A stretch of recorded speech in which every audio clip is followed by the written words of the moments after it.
Welcome to KN TV. నేను మీరామ్. రీసెంట్గా అమరావతి వెళ్ళిన ప్రతిపక్షాలపై దాడి, అలాగే ఈరోజు జరిగిన ప్రశ్న రావణ్ అరెస్ట్ పైన మనతో మాట్లాడడానికి ప్రముఖ రాజకీయ విశ్లేషకులు చింతా రాజశేఖర్ గారు ఉన్నారు. నమస్తే సార్. సార్, రీసెంట్గా ప్రతిపక్ష నాయకులు, వైసీపీ ప్రతిపక్ష నాయకులు అమరావతి వెళ్ళారు. వాళ్ళపైన దాడి జరిగింది. ఈ దాడిని ఏ విధంగా చూడొచ్చు, ఏ కోణంలో చూడొచ్చు? అంటే అమరావతి ప్రాంతంలో ఉన్న కొంతమంది రైతులు మేము ల్యాండ్ పూలింగ్కి భూమి ఇవ్వడానికి ఇష్టపడట్లేదని చెప్పేసి కొంతమంది వైసీపీ అధినేత జగన్మోహన్ రెడ్డి గారిని కలవడం జరిగింది. వారి సమస్య ఏంటి చూసి రండి అని చెప్పేసి జగన్మోహన్ రెడ్డి గారు కొంతమంది ఒక బృందాన్ని పంపించారు. పేరి నాని గారు, అంబటి రాంబాబు గారు, దేవినేని అవినాష్ గారు, లేళ్ళ అప్పిరెడ్డి గారు, కొంతమంది వెళ్ళి అక్కడ పరిస్థితి ఏంటి, వాళ్ళ సమస్య ఏంటి, దానికి పరిష్కారం ఏంటి చూసేసి రిపోర్ట్ చేయమని చెప్తే వీళ్ళు వెళ్ళడానికి బయలుదేరారు. పెనుమాక అనే గ్రామం సంబంధించిన రైతులు వచ్చి జగన్మోహన్ రెడ్డి గారి దగ్గర వాళ్ళ మొర పెట్టుకున్నారు. వీళ్ళు పెనుమాక వెళ్ళాలి. పెనుమాక వెళ్ళే ముందర అక్కడ ఉండవల్లి అనే ఒక గ్రామం ఉంటుంది. ఆ ఉండవల్లి సెంటర్లో వీళ్ళ మీద దాడి జరిగింది. దాడి జరగడం ఒకటి అయితే, ఇంకోసారి అమరావతి వైపు కన్నెత్తి చూడకుండా వాళ్ళకి గుణపాఠం నేర్పాలని చెప్పేసి పచ్చ మీడియా ఛానల్స్ ప్రసారాలు చేసి అమరావతి వైపు కన్నెత్తి చూడకుండా గుణపాఠం చెప్పాలంటే దాడులు చేయమని ఇంత ఓపెన్గా చెప్తున్నాను. వాస్తవానికి వైసీపీ అసలు అమరావతిలో ఏం జరుగుతుంది అని ప్రజలకు వివరిస్తే 164 మంది కూటమి ఎమ్మెల్యేలు గడప దాటి బయటికి రారు. ప్రజలు వాళ్ళని రాళ్ళు, చెప్పులు, చీపుర్లు, కోడిగుడ్లతో కొడతారు. వీళ్ళు ఏదైతే మన దాడి చేశారో, చీపుర్లతో కొట్టారు, రాళ్లతో కొట్టారు, కోడిగుడ్లతో కొట్టారని చెప్తున్నారో, జగన్మోహన్ రెడ్డి గారు ఒకే ఒక విషయం ప్రజలకి వివరిస్తే 164 మంది ఎమ్మెల్యేలు, including Chandrababu Naidu, including Lokesh, including Pawan Kalyan, అందరు మినిస్టర్లు, అందరు ఎంపీలు, అందరూ ఎమ్మెల్యేలు, అందరు ఎమ్మెల్సీలు, కూటమికి చెందిన ఎవరు గడప దాటి బయటికి రాకుండా ఉండే పరిస్థితి వస్తుంది. ఎందుకంటే అమరావతి అనేది ప్రతి ఒక్క పౌరుణ్ణి దోచుకునేందుకు తీసుకొచ్చిన కరచన. అమరావతి కాదు, ల్యాండ్ పూలింగ్ చట్టం అనేది. ల్యాండ్ పూలింగ్ చట్టం అంటేనే ప్రజలకి అందాల్సిన లాభాన్ని దోచి ప్రైవేటు వ్యక్తులకి పంచిపెట్టే చట్టం. అది ఎలా అని మీరు అడగచ్చు. దానికోసం మీకు ఇది ఒకటి తీసుకొచ్చాను. ఏంటి సార్ అది? సిఆర్డిఏ చట్టం ఇది. ఓకే. సిఆర్డిఏ చట్టం ఏం చెప్తుందంటే, రైతు, అమరావతిలో ఉన్న రైతు ప్రభుత్వానికి 1 ఎకరా భూమిస్తే అతనికి 1000 గజాల రెసిడెన్షియల్, 400 గజాల కమర్షియల్ ప్లాట్ ఇస్తారు. పైసలు ఇవ్వరు, డబ్బులు ఇవ్వరు. ఓకే. 1000 గజాల రెసిడెన్షియల్, 450 గజాల కమర్షియల్ ప్లాట్ ఇస్తారు. ఓకే. ఆ తర్వాత రోడ్లు, భవనాలు, పార్కులు, దానికోసం కొంత భూమి ఇస్తారు. రైతులకు కొంచెం భూమి పోతుంది. సో ఈ కొన్ని చోట్ల 1000 గజాల రెసిడెన్షియల్, 250 గజాల కమర్షియల్ ప్లాట్ ఉంది. కొన్ని చోట్ల 1400 ఉంది, కొన్ని చోట్ల 1200 ఉంది. అంటే భూమిలో పండే పంటను బట్టి అది డిసైడ్ చేశారు. మనము ఉజ్జాయింపుగా 1250 గజాలు వేసుకుందాం. ప్రభుత్వం 1250 గజాలు ఇస్తుంది అనుకుందాం రైతుకి. సో 1 ఎకరాలో ఎన్ని గజాలు ఉంటాయి? 4840 గజాలు. దాంట్లో 1250 అంటే ఎంత? 25%. అవును. సో ఒక రైతు ల్యాండ్ పూలింగ్కి భూమి ఇస్తే రైతులకి 25% వెళ్తుంది. 50%లో రోడ్లు, భవనాలు, పార్కులు, అమ్యూనిటీసు, దేవాలయాలు, చర్చిలు, మిగతావన్నీ, పేదలకు ఇళ్ల పట్టాలు, దాన్ని 50%. ఓకే. సో ప్రభుత్వం దగ్గర 25% మిగులుతుంది. ఇది ల్యాండ్ పూలింగ్ చట్టం చెప్తుంది. చంద్రబాబు నాయుడు గారు ఏమన్నారో ఒకసారి చూద్దాం. 2023లో చంద్రబాబు నాయుడు గారు ఏమన్నారో చూద్దాం. దయచేసి మీరు ప్లే చేయాలి. ఓకే అండి, తప్పకుండా. అమరావతి పూర్తయింటే 2 లక్షల నుంచి 5 లక్షల కోట్ల రూపాయలు ప్రభుత్వానికి ఆస్తి మిగిలేది. ఆస్తి అంటే ఆదాయం వచ్చేది. అమరావతి పూర్తయింటే 2 లక్షల నుంచి 5 లక్షల కోట్ల రూపాయలు ప్రభుత్వానికి ఆస్తి మిగిలేది. ఆస్తి అంటే ఆదాయం వచ్చేది. మీకు ఇంకో విషయం కూడా చెప్తాను.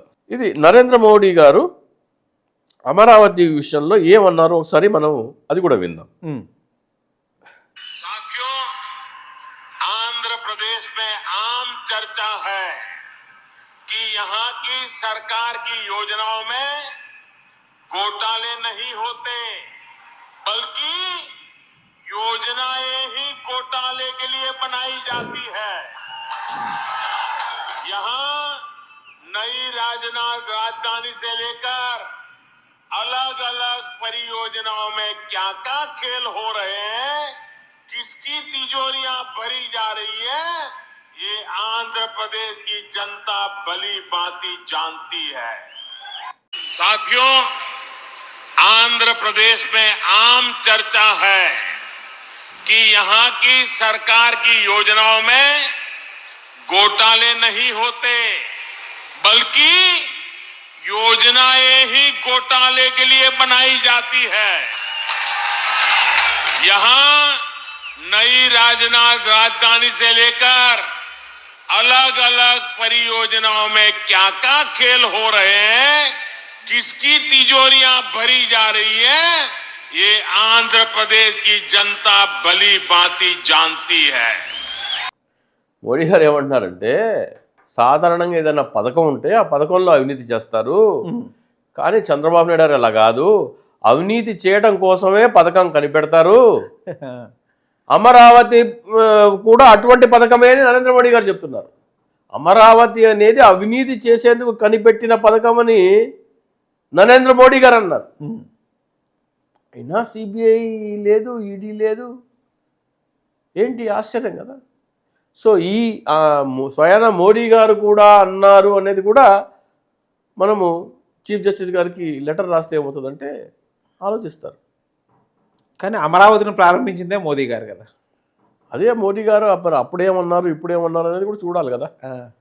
అప్పుడు అవినీతిమయం అయిపోయిన అమరావతి ఇప్పుడు పునీతం ఎట్లా అయిపోతుంది, చీఫ్ జస్టిస్ గారు ఆలోచిస్తారు కదా. అది కూడా కోట్ల మంది లెటర్ రాస్తే, అవును, కోటి మంది లెటర్ రాస్తే అమరావతి క్లోజ్. వాళ్ళు అమరావతి వైపు కన్నెత్తి చూస్తే అన్నారు కదా, కోటి మంది లెటర్ రాస్తే అమరావతి కీల్ ఖతం. మొదటి విడతలో సేకరించింది 35,000 ఎకరాలు. దాంట్లో అమరావతి రాజధానిగా కొనసాగి ఉంటే ప్రభుత్వానికి 5 లక్షల కోట్ల రూపాయల ఆస్తి మిగిలేదని చంద్రబాబు నాయుడు అంటున్నారు. ఆయన వీడియో ప్లే చేశారు. అవును, ప్రభుత్వానికి మిగిలేదు ఎంత? 25%. 25% విలువ ఎంత? 5 లక్షల కోట్లు. ఇది ఎవరు అంటున్నారు? సీఎం గారు చంద్రబాబు నాయుడు గారు, అప్పుడు మాజీ ముఖ్యమంత్రి. ఇది 25% విలువ, ప్రభుత్వ భూమి విలువ 5 లక్షల కోట్లు అయినప్పుడు రైతులకు కూడా 25% వెళ్తుంది కదా. దీని విలువ ఎంత? 5 లక్షల కోట్లు. దీని విలువ కూడా 5 లక్షలు. 5 లక్షల కోట్లు. ఇది ల్యాండ్ పూలింగ్ చట్టం చెబుతుంది. ఈ ల్యాండ్ పూలింగ్ చట్టం కాసేపు పక్కన పెడదాం.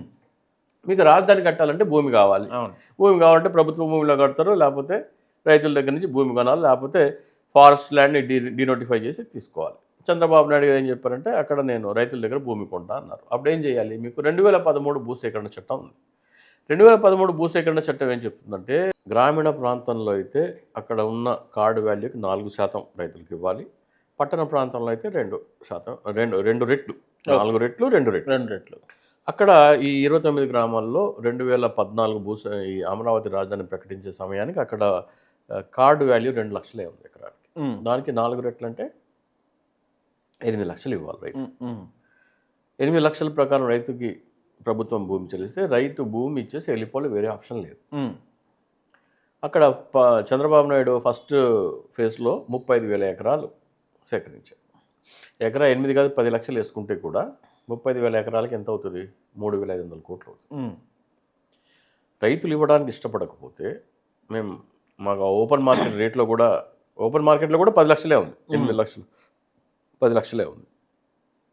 మేము ఎందుకు ఇస్తామనంటే కనుక ఆయన ఓపెన్ మార్కెట్కి డబల్ అంటే 10 లక్షలకి 20 లక్షలు ఇస్తా అంటే రైతు సంతోషంగా ఇస్తారు.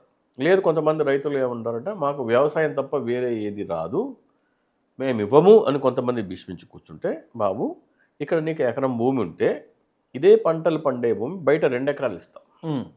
ప్రభుత్వం దగ్గర అసైన్ ల్యాండ్ చాలా ఉంటుంది బయట. ఇదే పంటలు పండే భూమి బయట 2 ఎకరాలు ఇస్తాం అంటే రైతుల దగ్గర వేరే ఆప్షన్ ఉండదు.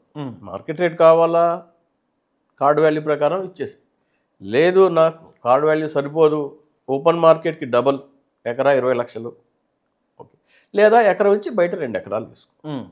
ఈ ప్రపోజల్ పెట్టినట్టయితే అందరూ మార్కెట్ రేట్కి డబల్ ఇచ్చినా కానీ, మొత్తం అందరూ 35,000 ఎకరాలు కొన్నా కానీ ఎకరం 20 లక్షల చొప్పున 7,000 కోట్లతో మొత్తం 35,000 ఎకరాలు కొనేయచ్చు ప్రభుత్వం. 35,000 ఎకరాలు మొత్తం 7,000 కోట్లతో కొనొచ్చు. అవును. అప్పుడు రైతులకి 25% భూమి ఇవ్వాల్సిన అవసరం లేదు. ఈ 25% భూమి విలువ ఎంత అన్నారు ఇప్పుడు? 5 లక్షల కోట్లు. 7,000 కోట్లతో అయిపోయేదానికి మీరు 5 లక్షల కోట్లు ఎందుకు ఇస్తున్నారు? మీరు ఓపెన్ మార్కెట్ రేట్కి డబుల్ ఇచ్చినా కానీ, ఓపెన్ మార్కెట్ రేట్ కాదు దానికి డబల్ ఇచ్చినా కానీ అయ్యేది ఎంత? 7,000 కోట్లు. 7,000 కోట్లతో మొత్తం భూమి కొనేయచ్చు కదా. మొత్తం భూమి కొనకుండా మీరు 5 లక్షల కోట్లు ఎందుకు ఇస్తున్నారు? దీని విలువ 5 లక్షల కోట్లు అని నేను చెప్పట్లా, చంద్రబాబు నాయుడు గారు చెప్పారు, నేను చెప్పట్లా. అవును, చంద్రబాబు నాయుడు గారు చెప్తున్నారు. ఇంకో లెక్క తీసుకుందాం. ఈయన ఏబిఎన్ రాధాకృష్ణ, పయ్యావుల కేశవ్ వీళ్ళందరూ భూములు కొన్నారు, ఎకరా 8 లక్షలు కొని దాన్ని ప్రభుత్వానికి ల్యాండ్ పూలింగ్ ఇచ్చారనుకున్నాం. వాళ్ళకి 1,450 గజాలు వస్తాయి.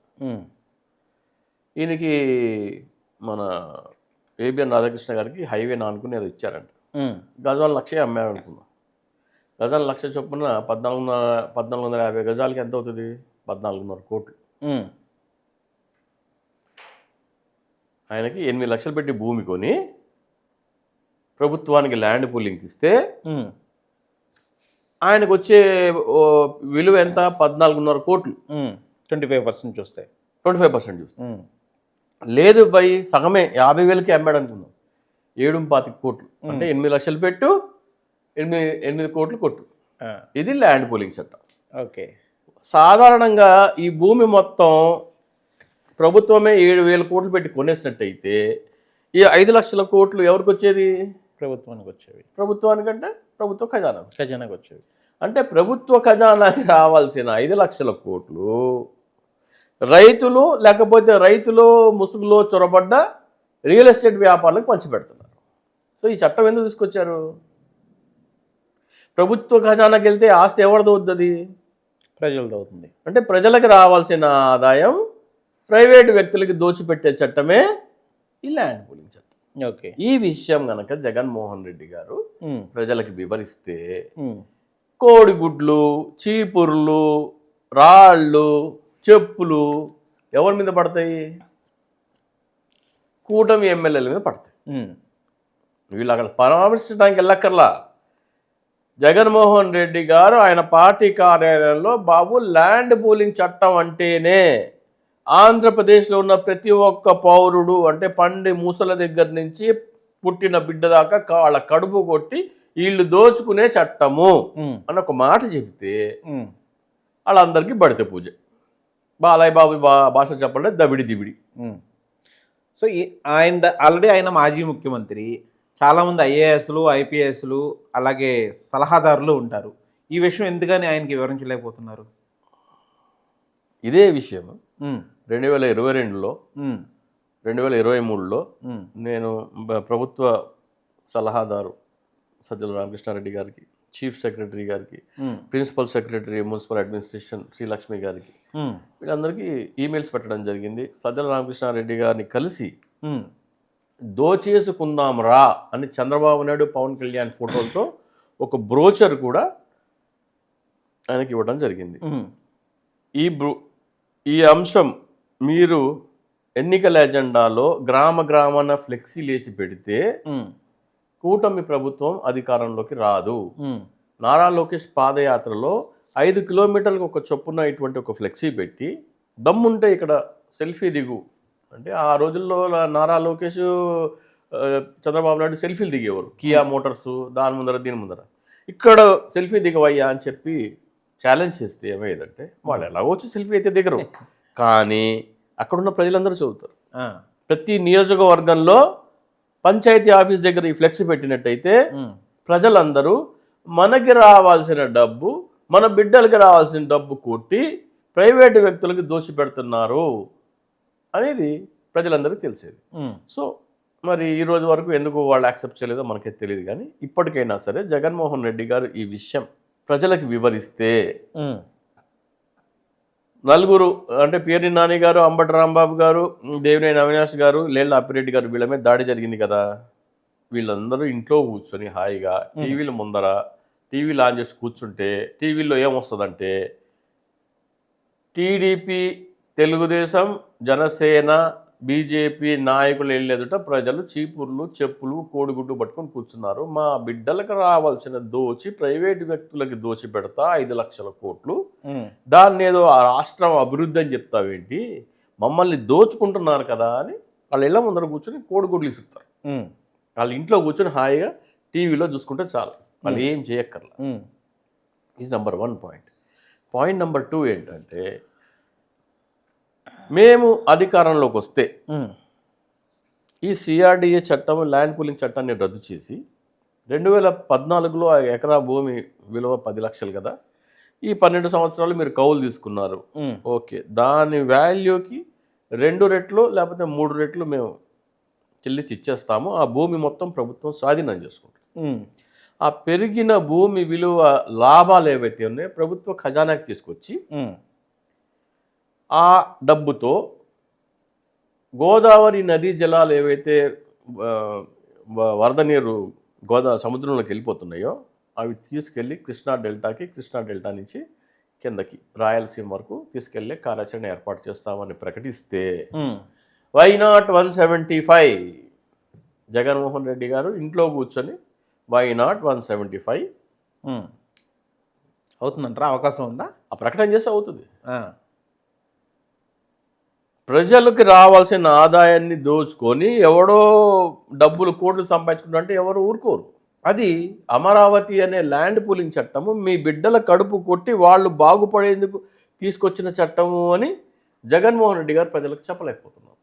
అది చెప్తే మాత్రం, అంటే ఈ విషయం జగన్మోహన్ రెడ్డి గారి దగ్గర వెళ్ళిందో లేదో మనకైతే తెలియదు, కానీ అది చెప్తే మాత్రం ఖచ్చితంగా కూటమి 164 మంది కూటమి నేతలు, ఎమ్మెల్యేలు, అలాగే ఎంపీలు, ఎమ్మెల్సీలు, రాజ్యసభ ఎంపీలు ఎవరు ఇంట్లో నుంచి గడప బయటికి పెట్టే అవకాశం ఉండదు. ప్రజలు ఊరుకోరు. ఇప్పుడు చూస్తే ప్రతిపక్షం మీద దాడి చట్ట వ్యవస్థ లోపమా లేదా రాజకీయ ప్రతీకారమా? ఇప్పుడు వాళ్ళు ఏమంటారంటే వాళ్ళకి ఎక్కడ వీళ్ళు వెళ్ళి పెనుమాకి వెళ్ళిపోతే అక్కడ పరిస్థితి చూసి టీవీల్లో ముందర చెప్పేస్తే రైతులు చెప్తారు మాకు అన్యాయం జరిగిపోతుంది అది ఇది అని, ఊరుకోరు. కాబట్టి వాళ్ళు అక్కడ దాకా వెళ్ళనివ్వకుండా వీళ్ళు దాడులు చేసి భయభ్రాంతులకు గురి చేయాలని చూస్తున్నారు. అది జరగలేదు. సో ఏదైనా సరే లా అండ్ ఆర్డర్ బ్రేక్ అయిందంటే అది ఏ ప్రభుత్వంలో అయినా సరే అది ప్రభుత్వ లోపమే. శాంతి భద్రతలు కాపాడంలో ప్రభుత్వం విఫలమైందంట. నాకు డౌటే లేదు. నాకు డౌట్ లేదు. రీసెంట్గా ప్రశ్న రావణ్ అనే వ్యక్తిని అరెస్ట్ చేశారని తెలిసింది. అలాగే నెక్స్ట్ చింతా రాజశేఖర్ గారు అరెస్ట్ అంటున్నారు. నిజమేనా? ఎంతవరకు నిజమంటారు? కృష్ణ రావణ్ గారు అంటే అరెస్ట్ అయితే చూపించలేదు, వార్తలు అయితే ఊహాగానాలు అయితే వస్తున్నాయి, పిఠాపురం పోలీసు అరెస్ట్ చేశారని. ఓకే. కృష్ణ రావణ్ సంగతి ఏమో కానీ నన్ను అరెస్ట్ చేస్తే మాత్రం 2-3 అంశాల్లో వాళ్ళు తీవ్రమైన ఇబ్బందులకి గురి అవుతారు. ఏంటి ఆ అంశాలు ఏంటంటారు? ఫస్ట్ ఏంటంటే చింతా రాజశేఖర్ ల్యాండ్ పూలింగ్ అనేది 5 లక్షల కోట్ల స్కామ్ అని చెప్తారు. చింతా రాజశేఖర్ని అరెస్ట్ చేశారంటే ఎందుకు అరెస్ట్ చేశారు అంటే చింతా రాజశేఖర్ ఇప్పుడు మీకు చెప్పిందంతా ప్రజలకి వెళ్ళిపోతుంది. ఈ విషయం చెప్పాడని చింతా రాజశేఖర్ అరెస్ట్ చేస్తారా అని 5 కోట్ల మంది ప్రజలకి వెళ్తుంది. అంటే ఏ సమాచారం అయితే 5 కోట్ల మంది ప్రజలకు నేను చేరవేద్దాం అనుకుంటున్నానో దాంట్లో సక్సెస్ అవుతుంది. అప్పుడు ప్రజా వ్యతిరేకత వస్తుంది.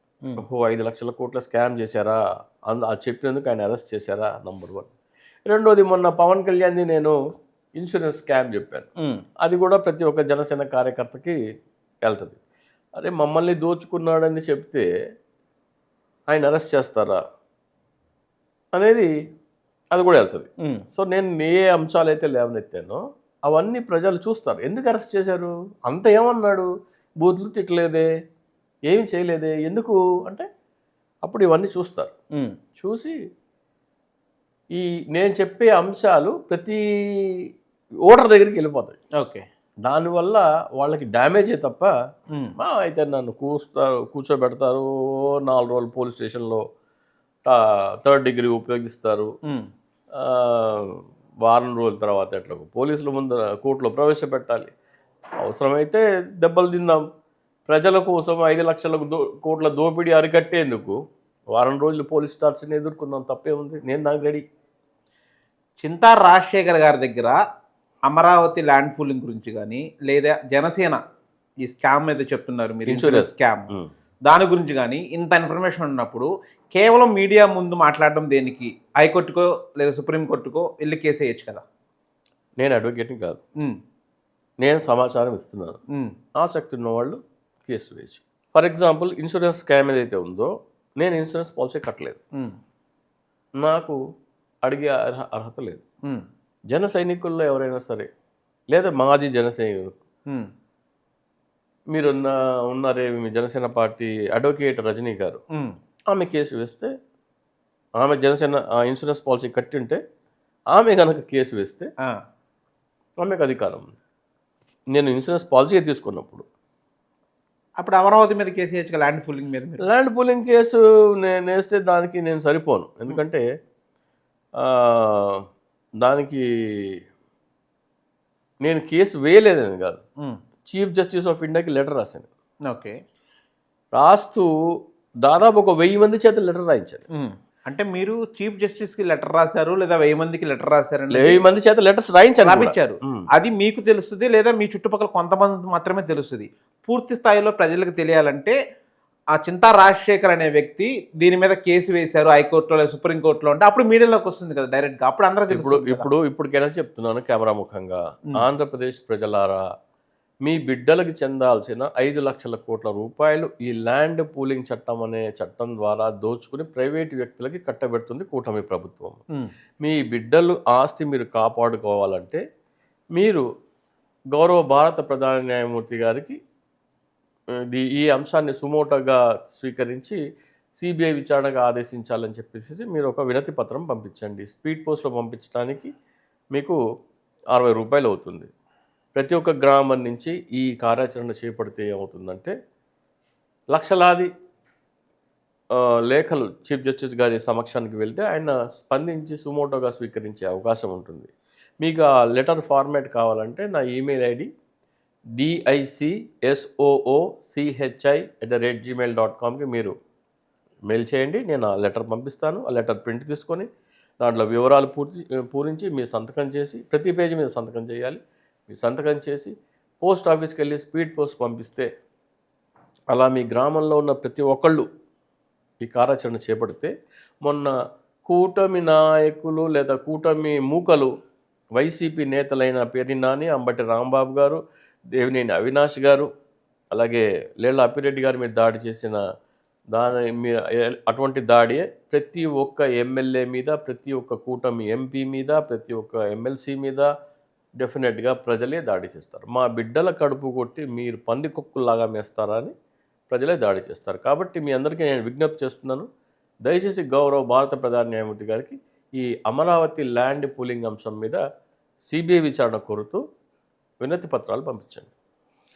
సో ల్యాండ్ పూలింగ్ అంశం మీద చింతా రాజశేఖర్ గారు అమరావతి మధ్యలో కూర్చుని దీక్ష చేసే అవకాశం ఉందా? దీక్ష చేస్తే ఉంది, అరెస్ట్ చేస్తారు. అరెస్ట్ చేసి ఇంటికి పంపిస్తారు. అందరికీ తెలుస్తుంది కదా? అందరికి తెలిసే అవకాశం కూడా లేదు. ఎందుకంటే ఇప్పుడు నేను ఇన్ని ఇంటర్వ్యూస్ చెప్పాను, దాదాపు 2021 నుంచి చెప్తున్నాను. అంటే మీరు ఇంటర్వ్యూస్లో చెప్పడం వేరు, ఒక అంశాన్ని క్రియేట్ చేయడం వేరు కదా. మీరు అక్కడికి వెళ్ళి అమరావతి మధ్యలో కూర్చుండి ధర్నా కానీ దీక్ష కానీ ఏమైనా చేస్తే అప్పుడు అందరికీ తెలిసే అవకాశం ఉంటుంది కదా? తక్కువ అవకాశం, చాలా తక్కువ అవకాశం. ఎందుకంటే చింతా రాజశేఖర్ చెప్తే చాలా తక్కువ మంది స్పందిస్తారు. జగన్మోహన్ రెడ్డి గారు కానీ, లేకపోతే జగన్మోహన్ రెడ్డి పార్టీలో, వైసీపీ పార్టీలో ఒక కీలక నేత కానీ ఈ అంశాన్ని ప్రజల్లోకి చెప్తే భారీ స్పందన వస్తుంది. లేదు, ప్రజలు తమంతట తాము స్పందించి గౌరవ భారత ప్రధాన న్యాయమూర్తి గారికి లేఖలు పంపించినా కానీ ఆటోమేటిక్గా ఒక 10 లక్షల లెటర్స్ వెళ్తే అదే ఒక న్యూస్ అయిపోతుంది. ఢిల్లీలో మనం సుప్రీంకోర్టు దీనికి వెళ్ళి ఈ అమరావతి ల్యాండ్ పూలింగ్ మీద ఎంతమంది లెటర్స్ రాస్తున్నారంటే ఆంధ్రప్రదేశ్ నుంచి లక్షలాది లెటర్స్ వస్తున్నాయి. మనం డైలీ వెళ్ళి పోస్ట్ ఆఫీస్ నుంచి తీసుకెళ్తా ఉంటారు కదా, సుప్రీంకోర్టుకి వెళ్ళే లెటర్స్లో చూపిస్తే అన్ని ఆంధ్రప్రదేశ్ పైన కావాలంటే అమరావతి ల్యాండ్ పూలింగ్ స్కామ్ అని హెడ్డింగ్ పెట్టారనుకోండి, అవన్నీ మనం మీడియాలో చూపించవచ్చు. ఇంతమంది లెటర్స్ రాస్తున్నారు, నేషనల్ మీడియా అవుతుంది. నేషనల్ మీడియా హైలైట్ అయిపోతుంది. ఈ ప్రశ్న రావణ్ అరెస్టు నిజంగానే జరిగిందా, జస్ట్ ఊహాగానాలే అంటారా? పిఠాపురం పోలీసులు అరెస్ట్ చేశారంటున్నారు. మరి దానికి అరెస్ట్ అయితే అరెస్ట్ కూడా ఎక్కడ చూపించినట్లేదు. చూపించినట్లేరు. మరి ఊహాగానాలు కూడా అయ్యుండొచ్చు. ఓకే, ఒకవేళ అరెస్ట్ చేస్తే దాన్ని మీరు సమర్థిస్తారా, వ్యతిరేకిస్తారా? అంటే ఆయన ఏ అంశాల మీద ఆయన అరెస్ట్ చేశారో లేదో అనేది మనం చూడాలి. చట్టాన్ని అతిక్రమించి ఆయన ఏమన్నా మాట్లాడి ఉంటే డెఫినెట్గా అరెస్ట్ సబబే. ఓకే, చట్టాన్ని అతిక్రమించకుండా కేవలం ఆయన ప్రశ్నిస్తే అది తప్పే. ఇప్పుడు నేనైతే చట్టాన్ని ఎక్కడ అతిక్రమించట్లేదు. ల్యాండ్ పూలింగ్ చట్టం మీకు ఎక్స్ప్లెయిన్ చేశాను. ఎక్స్ప్లెయిన్ చేసి 7,000 కోట్లతో కొనగలిగే దానికి 5 లక్షలు ఎందుకు చెల్లిస్తున్నావు నువ్వు? ఎందుకు ఇస్తున్నావు? పయ్యవుల కేసు ఏబిఎన్ రాధాకృష్ణ ఎందుకు లాభపడాలి? ప్రభుత్వ ఖజానా కదా లాభపడాలి, అల్టిమేట్గా ప్రజలు కదా లాభపడాలి. ఇన్సూరెన్స్ స్కామ్, నువ్వు ఎంత డబ్బులు తీసుకున్నావు, ఎంత ఇన్సూరెన్స్ కంపెనీకి కట్టావు, మిగతాది ఎంత జేబులో తీసుకున్నావు, ఇది కదా నేను అడిగేది. ఇది అడగకూడదని ఏమీ లేదు కదా. సోషల్ మీడియాలో లేదా యూట్యూబ్లో విమర్శలు చేస్తే వాళ్ళని అరెస్ట్ చేయడం స్వేచ్ఛ ప్రకటన విరుద్ధమా కాదా? విరుద్ధమే. అది భావ ప్రకటన స్వేచ్ఛకి విరుద్ధం. అది ఆర్టికల్ 19(1) ఉల్లంఘించినట్టే. మరి చేస్తున్నారు. అటు కేంద్ర ప్రభుత్వంలో జరుగుతున్నాయి, ఇటు రాష్ట్ర ప్రభుత్వంలో జరుగుతున్నాయి.